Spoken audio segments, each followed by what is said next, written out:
Jake Busey, and you're listening to Perspectives with Ashley Burgess. Welcome back to Live Your True Life Perspectives, and I'm your host, Ashley Burgess. Tonight we're going to be talking about when is the right time to cut ties with an old friend. When is the proper time to move on with your life? I know there can be a lot of questions surrounding this subject because it's hard. You've known them for a long time. They've been around in your life. And we as humans have a tendency of seeing time, longevity, as a big deal. And for some of us it is. However, sometimes we cling to the relationship purely based on time frame. And let me give you an example. I'm sure that you have a friend right now that you've known for a very long time. And if you're not seeing a therapist, you're seeing a friend as a therapist, i.e. you're out having drinks at the bar, and he said, I can't believe that so-and-so did this to me again. I just can't believe it. How come they keep doing this stuff? I mean, it's crazy. And your other friend's like, you just got to move past that relationship. You've got to move on. You talk about this all the time. It's time to move on with your life. And you go, I know, but I've known him for 16 years. We've been friends since school. We've been friends since middle school. We've been friends since high school. We've been friends since college. Whatever it is, you go back to that time and you explain how and you rationalize why you're hanging on to it based on how long you've known them.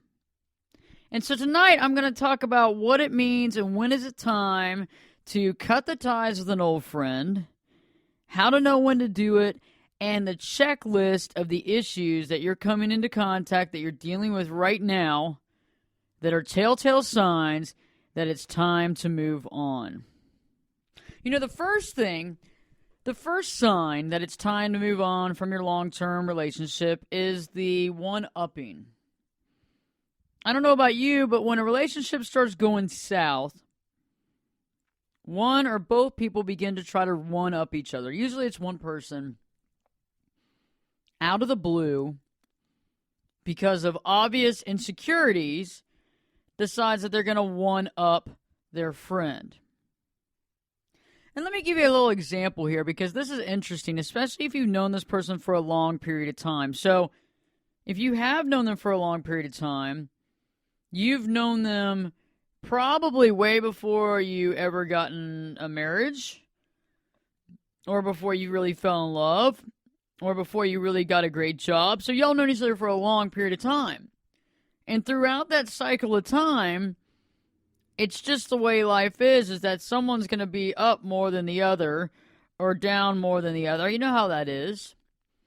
And due to certain gaps and changes, one person might feel a little insecure. As that continues to happen and that insecurity begins to breed, what happens here is the other person decides that they want to one-up you. Meaning they're going to challenge you, they're going to explain how they're better than you. I mean, a good example would be like, let's say you bought a condo and everything's fine, and then, about a year later, your friend buys a house and goes, oh, yeah, I think I spent way more than you did on your condo, right? How much did you buy that condo for?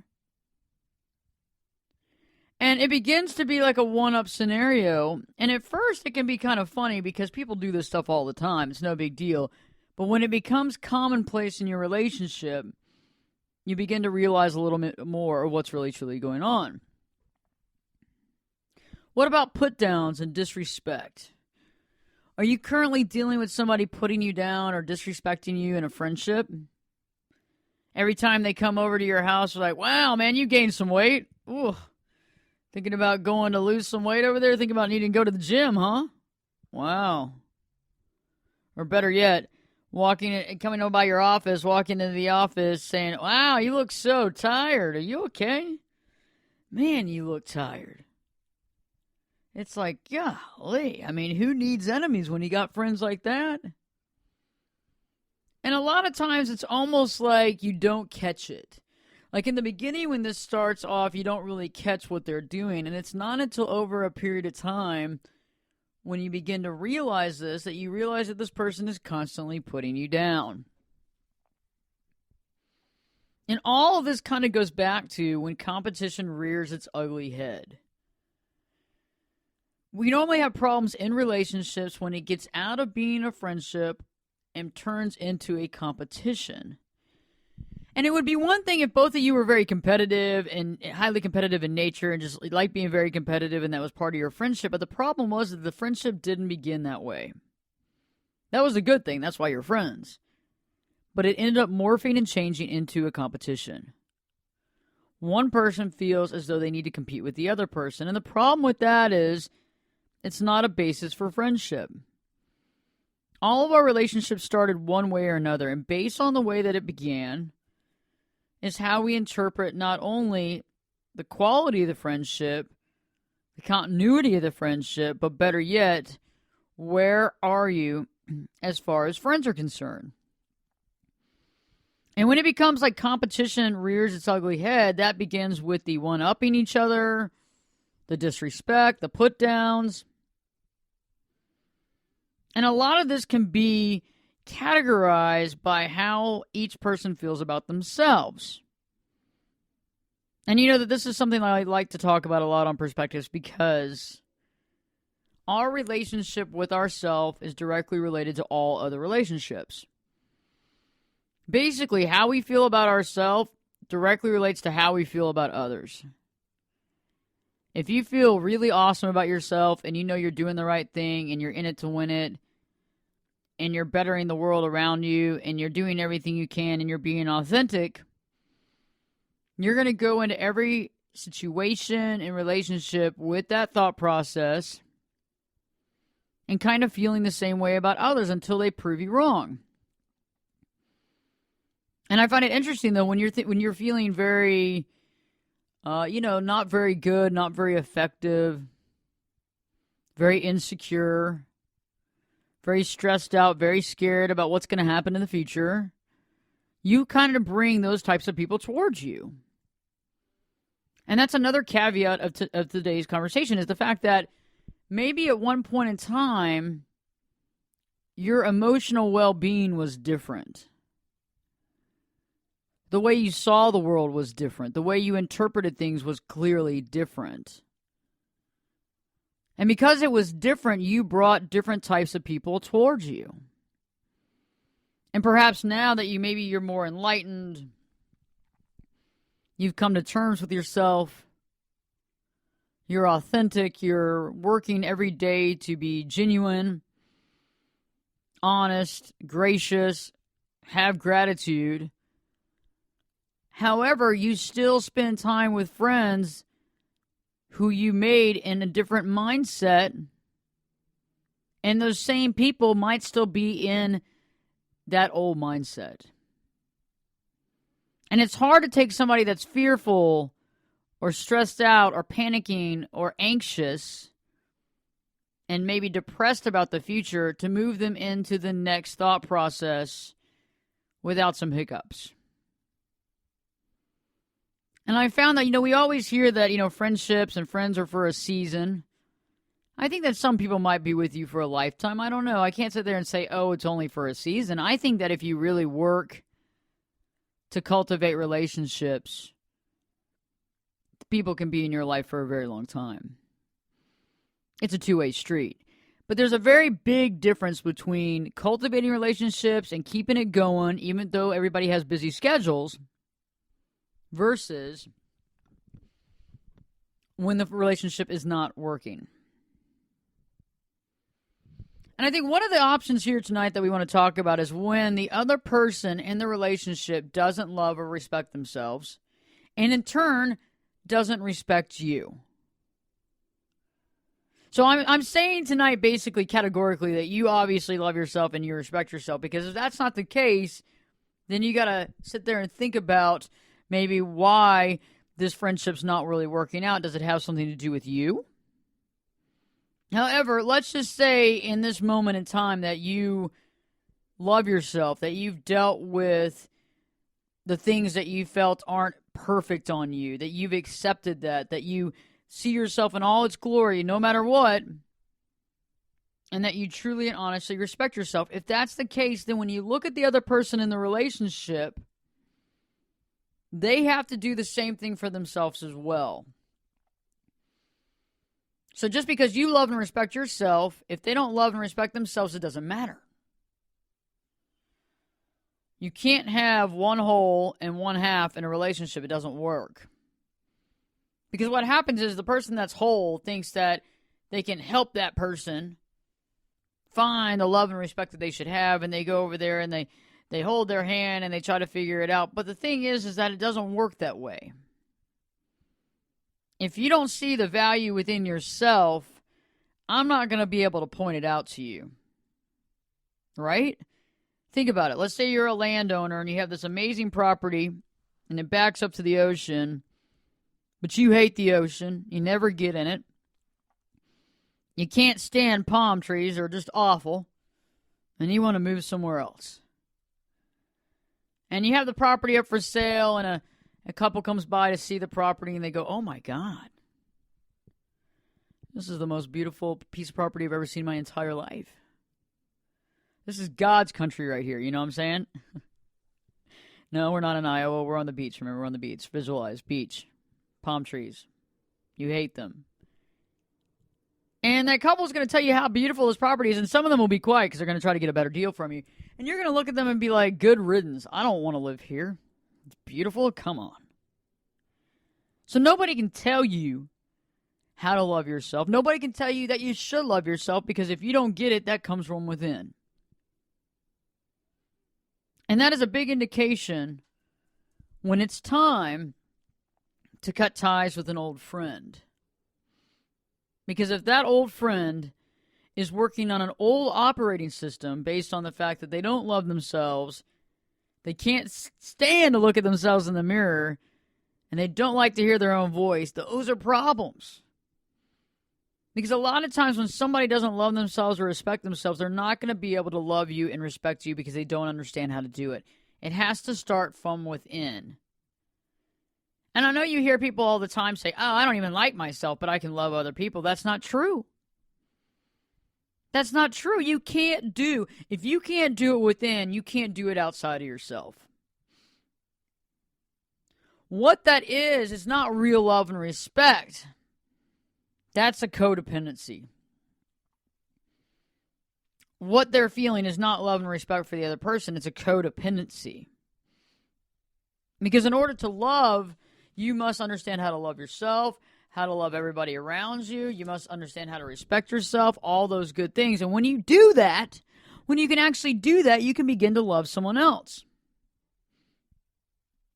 And I think it's interesting tonight because tonight's subject will connect with many people. It'll connect with you. It'll connect with friends of yours. It'll connect with people, relatives, family members. And this is a show that you can share with anybody that you know that you had that conversation with, where they're either telling you about someone that they've known forever, but they just don't know if this relationship or friendship is going to work, or vice versa.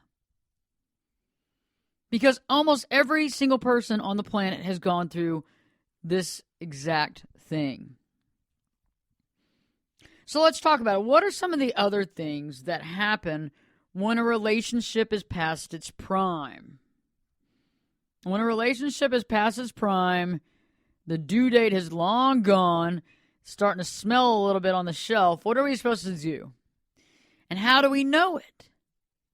And I think that one of the big keys to knowing that the relationship is ready to move on, ready to let go, ready to move on, ready to find different pastures, or at least maybe work on yourself a little more, is when it feels, when spending time with them feels like a chore, or feels more like punishment than hanging out with a friend.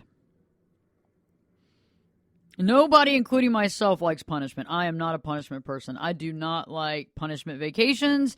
I do not like punishment friendships. A punishment vacation, I learned this from this guy like 12 years ago. He's like, a punishment vacation is any vacation that you can't relax and everything is down to the timetable and you have a scheduled, basic journey from 5 a.m. to 10 p.m. every day, and you get to do little or nothing of what you want. And, I like structure sometimes, but not like that. And it's the same as in a friendship. If you feel like it's a chore and you feel almost punished to spend time with them, you've really got to think about where you are. You got to really rethink your priorities. Because it's interesting, because when we've been around somebody for so long, a lot of times, you know what I'm saying, we kind of forget logic and common sense. We don't think about things like, man, I just can't stand this conversation, or wow, it's not having that much fun. I mean, when we're in a newer friendship, we kind of focus on those things a little more because we're like, it's easy. I don't have a lot of time invested in this. If it works, great. If it doesn't work, that's okay. It's really no skin off my back. I'm not really that worried about it. But when we have a lot of time vested, it's like we feel like we got to keep going. I don't know if you saw Seinfeld back in the day, but I love that show. I really, really, really love that show. And there was an episode where Kramer was test driving a car, and he was with the dealership salesman, and the gas indication light went off on the dash, and he's like, let's keep on going. Let's keep going. And so they kept on driving, and they kept on driving, and they kept on driving, and the gas lights just, fire red on, and they're all like, woo, we made it again. We keep going, and eventually they go so far that they run out of gas on the side of the highway. Okay, they run out of gas on the side of the highway. And that's kind of where a long-term friendship that's kind of falling apart, that's basically what we're doing, is instead of taking a time out, stopping to get some gas to maybe figure out our situation, rework our friendship, maybe try to figure out what we have in common, or maybe take a break, we decide to just keep on going for empty. And I know that we feel that we have to do this, but we don't. I mean, and it's interesting, too, when we do take a break from a friendship, there are some chances where you can get the friendship back and it works out. Not always. But it's interesting when you do take a break, because you can actually step back and visualize what was really working in that friendship. What do you miss about that friendship? And do you miss the friendship, or do you miss the camaraderie? Or do you miss the codependency? Or do you just miss the regularity of spending time with this person? And sometimes these friendships can rekindle and can be amazing, and you can start off new. And some of us will realize that we were kind of living in the past, and that's why the friendship started falling apart, because we weren't adding anything new to the relationship. We were just talking about old times. But sometimes it's time to move on. And I personally prefer to move on staying friends instead of move on after everybody hates each other, because we've pushed the friendship to empty. We've pushed it to empty. And we've all been in relationships like that we have just pushed it to empty. And you don't even want to see that person. You're like, oh, God, is that them? Oh, God, I'm going to walk the other way. I can't even deal with this. Oh, man. Yeah, seriously. And you got somebody like that in your life right now, too. If you would have just pulled back a little bit and said, hey, let's take a break. Or, hey, I'm real busy at work, and kind of just step back and realize what was going on, you might have ended the friendship, or you might have just put it on coasting, or you might have done a once-a-month thing, but you just had to kill it. So when it feels like a chore, or it feels like punishment to spend time with them, that is a natural indication that you need to take a break. What about the fact that you have nothing in common anymore? A lot of us made friends back in high school, some of us in college, some of us out of school, and we really, really had a wonderful time with that person. But then as time passed, our values change, our lifestyles change, what we put value on changes, what we care about changes. And so when all these things change, it's like throwing two people in a blender and throwing them out of the blender and seeing where they land. They could be two way different people, and that can be cool if you understand how to deal with a friendship like that. But most friendships work better when people understand each other. Why they choose, why they pick what they pick, why they live a certain lifestyle, because it's easier to understand.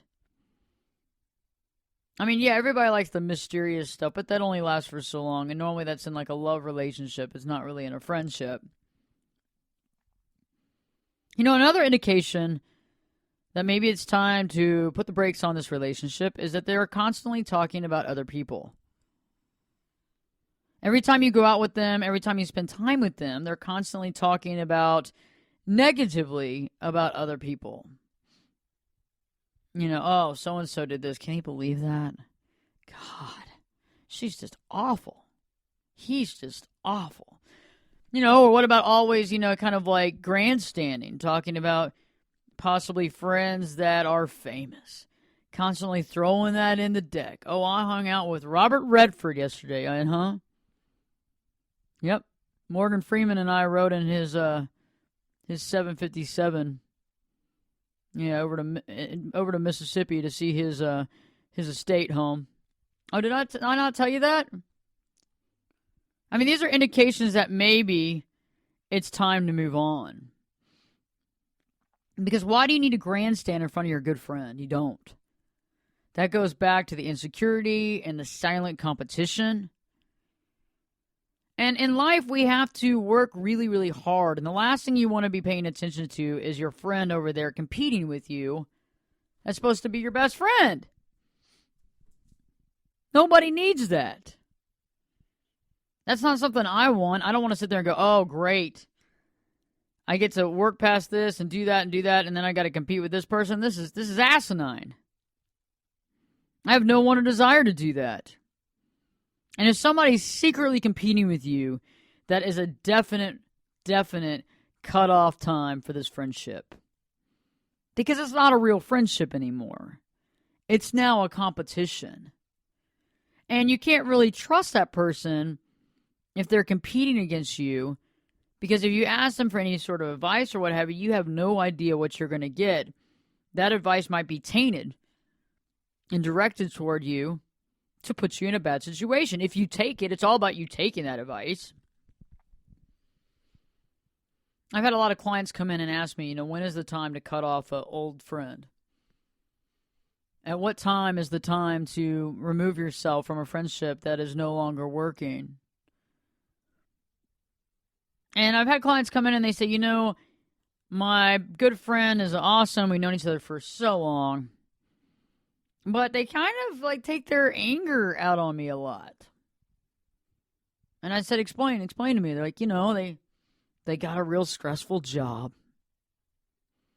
And I understand because, my job's not that stressful and we'll go out and have drinks and I just feel like beaten up afterwards. I go home and I don't feel very good.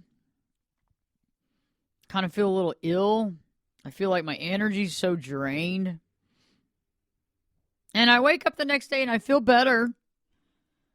But then I started realizing that it wasn't that I got ill from the food or whatever. It was just every time I'm around them, I feel emotionally, mentally, and physically drained. What do I do about that? And I've tried to explain to some of my clients, because my book, The 10-Day Challenge to Live Your True Life, I explain how to really focus on that and how to keep your energy within. But it can be kind of difficult in the beginning when you don't know where things are coming from. Or better yet, why they're leaving you. And so when you begin to realize this, that your energy is being depleted every time you're around a certain person, you've got to figure out how you're giving your energy away. But better yet, you have to kind of stand back and see, why is this happening? And I usually urge clients to take a break from the friendship, calibrate how they are around other people, and then reintroduce themselves into the friendship and see if indeed they still feel the same way. Because they could just be giving their energy out to everybody, but a lot of times it can be around certain people who you don't even realize are secretly competing, are kind of putting you down, are taking their anger and resentment out on you, or taking you for granted. And a lot of long-term relationships, not all of them, but some of them, suffer from a condition of taking others for granted. You've been around this whole time. Why would you leave? Think about it. Well, Ashley's been around for 15 years. She's not going anywhere. And it's not like they're all consciously thinking that. Now, come on, they're not all consciously like, I'm going to take advantage of them. No, it's more like it just happens subconsciously. And think about it. Isn't that kind of a human condition even in like love relationships and marriage? In the beginning, when a relationship is new and awesome, we do everything. We show the other person we care. We go out of our way. We go pick them up. We do everything. We don't worry about, oh, well, we got to meet there because I don't want to drive all the way over there. We actually listen to what they have to say. When they call us on the phone, we're actually happy they called instead of like, oh, God. Hey, what's up, man? Think about it. We actually put a lot of effort and time and thought into our relationship. And over time, we as humans take our relationships for granted. Much like we take love relationships for granted, we take personal friendship relationships for granted even more. When we stop being there on time, we stop making our plans with them. When we have plans, we're constantly canceling at the last minute. We would never do that in the beginning. Never. Taking for granted. And long-term friendships have the most chance of being taken for granted because of the time frame. If someone's been around for 10 years, you expect them to be around for 10 more years at least.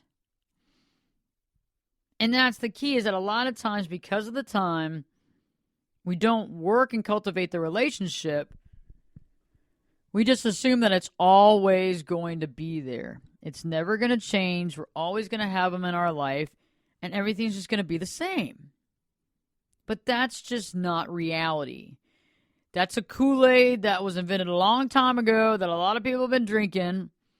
But a lot of people have been drinking that Kool-Aid, and they're alone now. Their friend has gone because they were taken total advantage of. I mean, I've even had come to Jesus conversations with some of my good friends. I remember one time, it was like we had made plans one week, and the day before they canceled and said, hey, I got something going on, I can't do it. And I was like, okay. I was like, how about next week? They're like, perfect. So we put it on the calendar. The day before the next time, oh, Ashley, I'm just not going to be able to make it. I got to take care of my family, got to do something. Okay, that's fine. I was like, well, you go on and call the shot next time when you want to do it. We set up an appointment. It was the day of they canceled that time. And normally, you give people 3 times, and then after that, you kind of take it personally.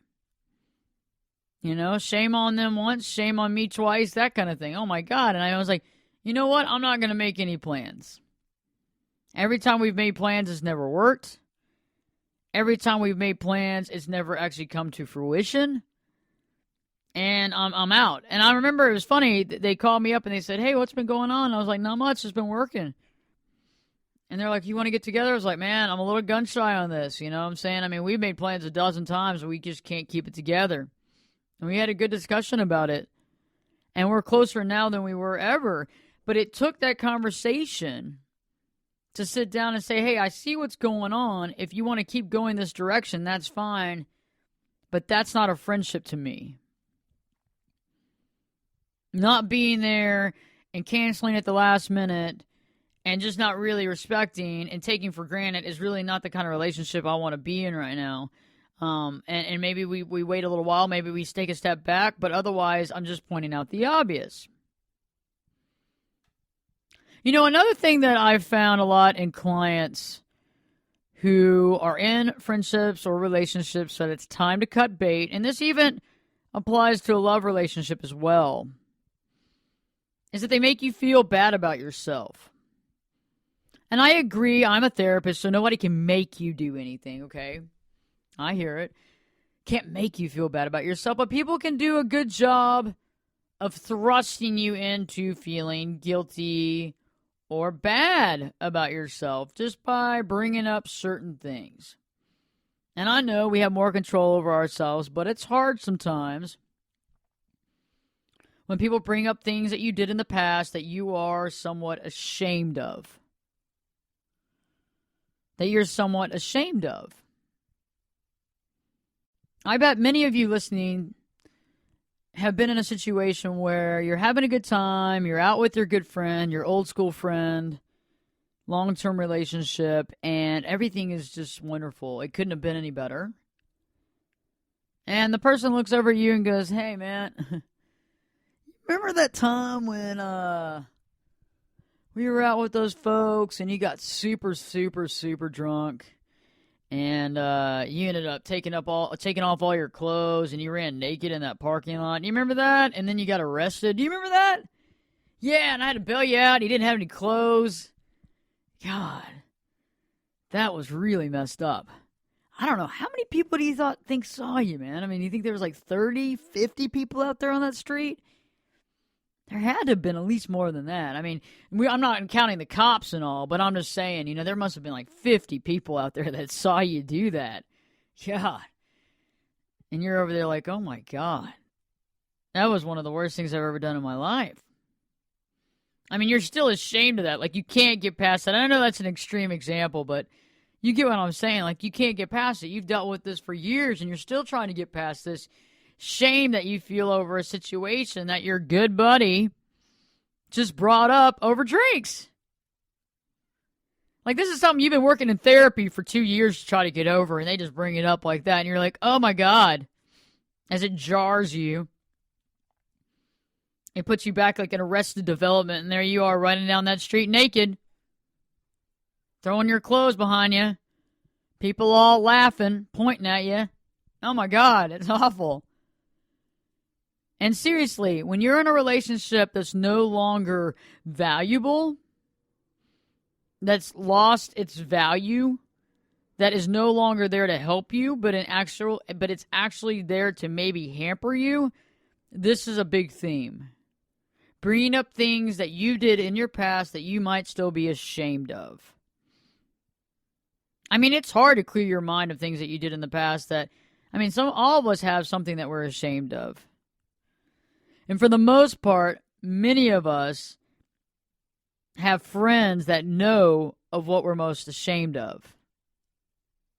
And with that thought, if somebody realizes that they know that stuff, realizes the power of that over you, and uses that over you, uses that power over you, they are no longer your friend.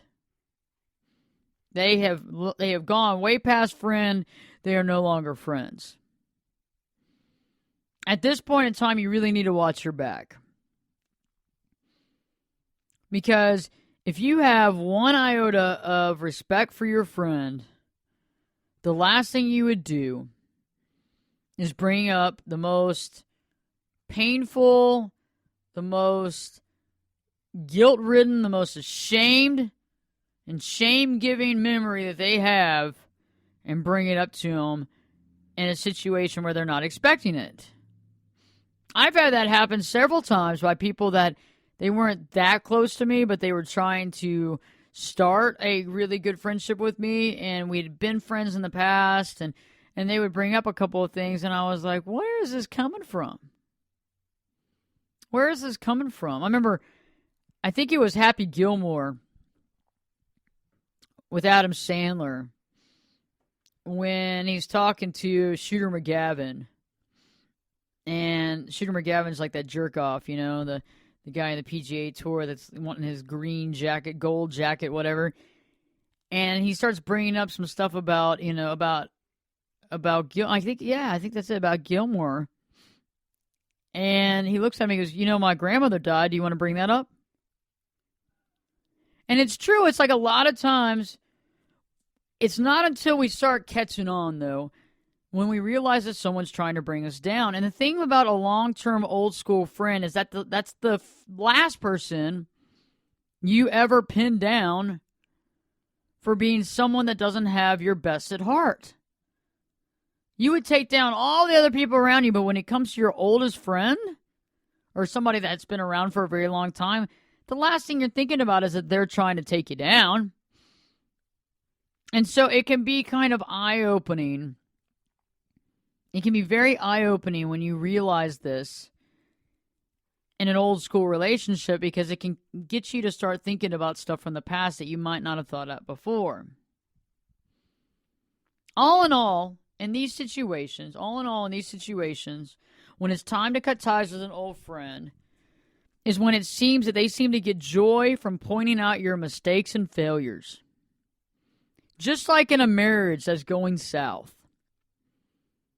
When the spouse begins to point out to the spouse all the mistakes and failures that that person is making, that is the beginning of the end of the marriage.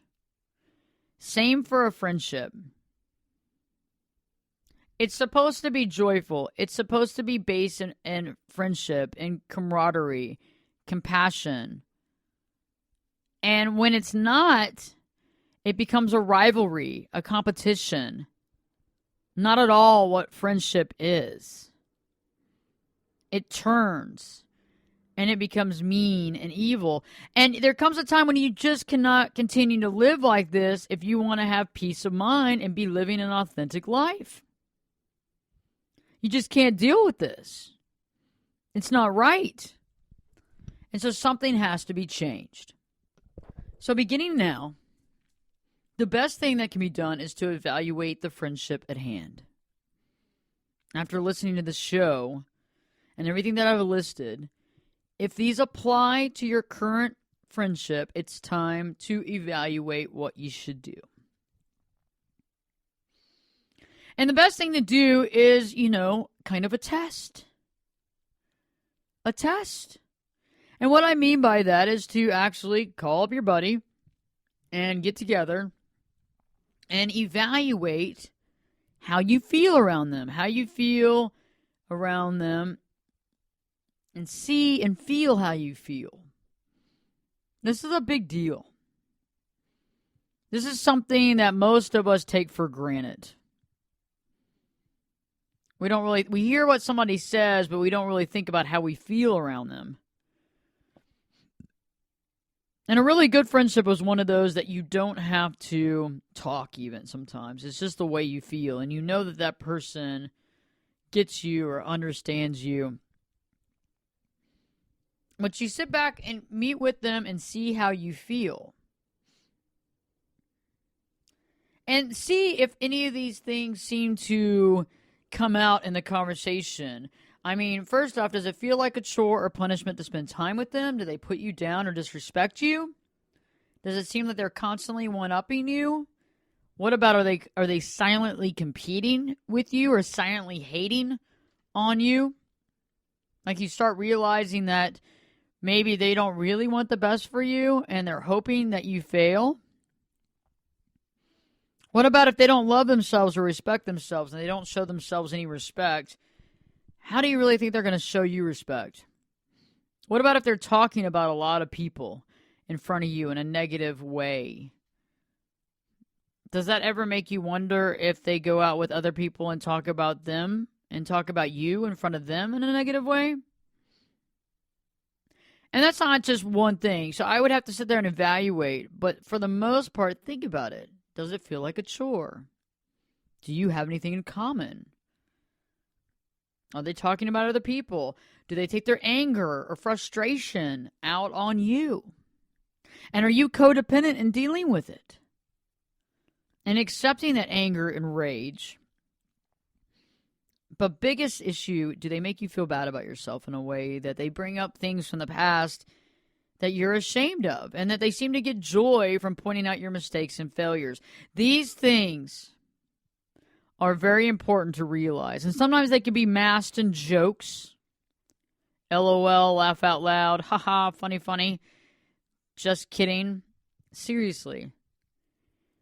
And the more they're masked, the more you have to ask yourself, why are you in this friendship? And remember that you can't get your time back. Like the grand universe doesn't look at you and go, well, Ashley, that friendship didn't work out, but you spent 20 years in it, so here's 20 years back to go make another friendship. Well, it doesn't work like that. And I know that because we see it that way, we have a tendency of saying, well, I have 20 solid years invested in this person. I'm going to make it work. I'm going to make it work because I already had 20 years in it. I'm not walking out on this relationship right now. I'm going to make this work. Okay, so you're just going to add more time to it. Instead of saying, okay, 20 years, that's a lot. I'm going to end this friendship at this point in time because I have to move on. I've got to spread my wings. I've got to move on. It's time to let that go and not invest anymore. I mean, the rationale behind that is basically like, let's say you invested $2 million into a stock. And over a period of time, over several years, it just completely tanked and you lost $2 million. And then you turn around and you go, well, I spent 2 years losing that $2 million. I'm going to try it again. And this time I'm going to put another $2 million in. And I'm going to see what happens. No, you don't do that. But that's the same thing we do with friendships. You know how many people there are in this world? Do you know how many people are out there that are probably really decent people and good people that you could be friends with? Instead of trying to triage this friendship and try to figure out what to do and how to make it better and how to get everybody on the, no! It's time at that point to let go. And it's interesting because when we begin to believe in ourselves and we find the love within ourselves and we find the love for ourselves that we have within ourselves, we begin to realize, in the beginning subconsciously, but then consciously, what we must do to affirm the love and belief in ourselves. And what that means is that we actually get into friendships and make friends and make acquaintances and do this and do that in our life based on the respect that we have for ourselves. And in the past, I found out that when I had very little respect for myself, I chose quite poorly in the friendship area. And it was funny how you try to take that friendship and you try to keep it over time, but you made it in the time of your life that you weren't in a very good place.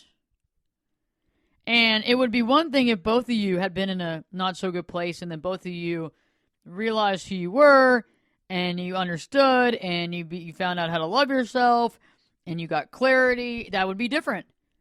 But not often do both people grow together in a friendship that began dysfunctionally. It's one thing if both of them are very functional, the relationship began very functional, and you keep growing. That's great. And those are the relationships that I believe can last a lifetime. But I think that a lot of us made friendships, especially long-term friendships, that started at a different time period. Maybe we were extremely young. And as kids, I mean, heck, from a kid to an adult, you make a lot of changes. And it's not that that person's bad. It's not like they're a bad person. They're awful. They're awful. I never want to see. No. It's just that it's not going to work. And, it's the same thing when we see a lot of people that get married right out of high school. It's really hard because when you met each other in high school, and now you're in like your 30s, early 40s, you had to have grown together instead of separate for an extremely long period of time and a major age gap. And that takes us a lot of work and a lot of dedication and some personality similarities that allow that to stay that way. And there was probably a lot of hurdles and a lot of pain that went with that process too. And so what I'm saying right now is that when you believe in yourself and you love yourself, you make choices for yourself that show yourself that you love yourself and that you believe in yourself. Because that's what truly matters. And, in the end, when everything's said and done, knock on wood, I haven't been there yet to tell you exactly what the end looks like.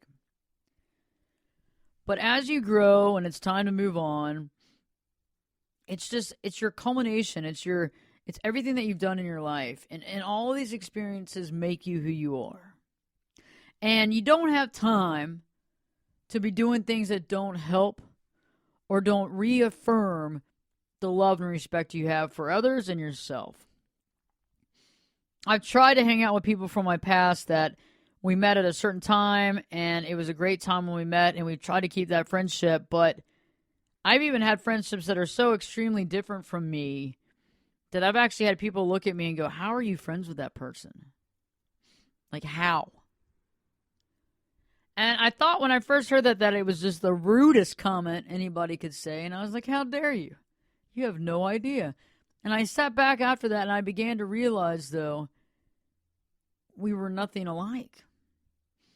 And I remember one time, a good friend of mine that we'd been friends for a long time, we went out to a restaurant, and he just got so angry with the server, with our waiter, and just kept going on and putting down the server and putting him down. And it was horrific. It was painful. It was painful. And if anybody's been on the other side of that, you know how painful it is. It's like you just want to run. You want to run and hide. You want to get out of there because you just can't stand it anymore. And I thought maybe this was a bad day for them. Maybe it was just a bad time. Something had gone on that they wouldn't tell me. And so like 3 weeks later when we made plans again, the same thing. And it was excruciating. And that's just not how I am. I treat everybody with respect, even people that don't give respect. It doesn't matter because, the way we talk directly, we hear everything that we say, right? So everything that we say to others goes into our ears and we hear it. So the way that we respond to others is direct response to ourselves. It's like the same idea when you put the middle finger up, guess who sees it first? You do. That's why I don't ever use that option, but I have in the past when I was younger, and I was like, man, I don't like the way that looks because it's pointing right up to me.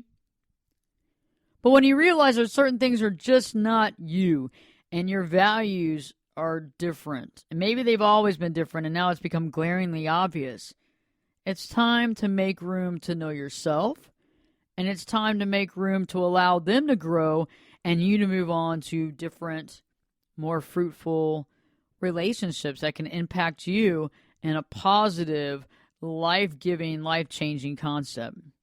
By the way, check me out on iTunes. And when you get a chance and you're listening on iTunes, I would amazingly love your review. If you can spend a second and review on iTunes, Live Your True Life Perspectives, I would love that. 5 stars is amazing if you feel like that. As well as if you have questions or ideas for really cool topics that you think would be very helpful and very eye-opening, and something that really interests you, go on and comment on Spreaker. And I will definitely look over the concept, as well as go to ashleyburgess.com, Ashley, BERGES.com, ashleyburgess.com. And if you want to talk to me directly, click on the About page, click on Contact, and you can fill out that form, and it'll be sent to me ASAP, and I will reach out immediately. Remember, it's all about you. Every relationship we have in our life is based on the relationship we have with ourselves. If we truly love ourselves and we truly care about ourselves, we will find other people in our life to spend time with that truly love and care about themselves, making it an equal opportunity friendship, making it for a balanced friendship, making it for something that a friendship that we learn from, we experience from, and we have gratitude for. Because that's why we're here, is to understand people, to unify, and to respect. On the next Live Your True Life Perspectives, I'll be talking about once you know that the relationship is toxic, what you can do about it and how you can get out of it. Have a great and wonderful rest of your day and week. And Live Your True Life Perspectives with your host, me, Ashley Burgess. We'll be back this time in 3 shakes. I like Perspectives with Ashley Burgess, but I prohibit my workers from listening to it.